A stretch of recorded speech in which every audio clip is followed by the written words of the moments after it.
Hello Greenbrier, welcome to the first edition of Behind the Numbers. As the winter months are on their way and cooler temperatures are quickly approaching, we hope that everybody is utilizing the two great simulators that we have here. If you've never used the simulator before or have very little experience doing it in the past, it gives a lot of data points down here. It can be a little bit intimidating.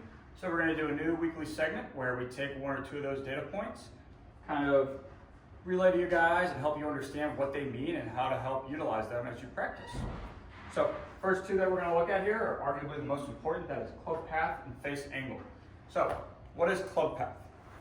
Club path is the degree in which your club head is traveling in your downswing at impact and through impact. So if I'm swinging perfectly on line here, down to the ball and through the ball, you're going to see a club path number of 0. Now, if I'm swinging in to out a little bit and my club head travels to the right of my target through impact, you're going to see a positive club path number for a right-handed golfer. Inversely, if I'm swinging down and to the left through the golf ball, you're going to see a club path number that is negative. That's an out to in swing. Now, what is face angle? Face angle is the degree in which your face is pointing at impact as it makes contact with the golf ball. So, if you see a positive face angle number for a right-handed golfer, that means that your face is slightly open and it's pointing towards the right of the target. Inversely, if you see a negative face angle number, that means that your face is pointing left and it's closed relative to the target. Now, your ball flight is ultimately going to be determined by both your club path and your face angle. It's the relationship between both of those.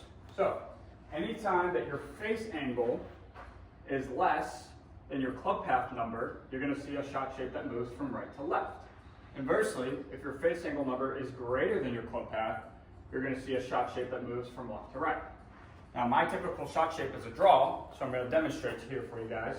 Ideally, I'd like to see my club path around 4 to 5, with a face angle number that is slightly closed relative to that, so somewhere in the 2 to 3 range.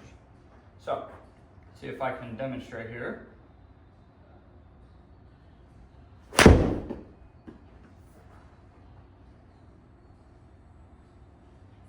So, perfect draw there. Club path is about 4. Face angle is slightly closed relative to that.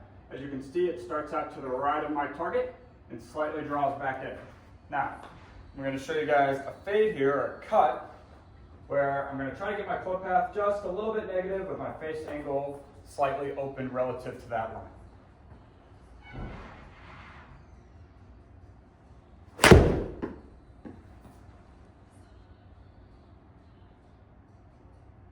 Boom. So, a little bit of an exaggeration there. Club path was a tiny bit positive, but as you can see, since my face angle number was greater than my club path, that ball started a little bit out to the right and cut for the right. Thank you guys for watching this week's edition of Behind the Numbers. We'll see you next week. Have a great week, Greenbrier.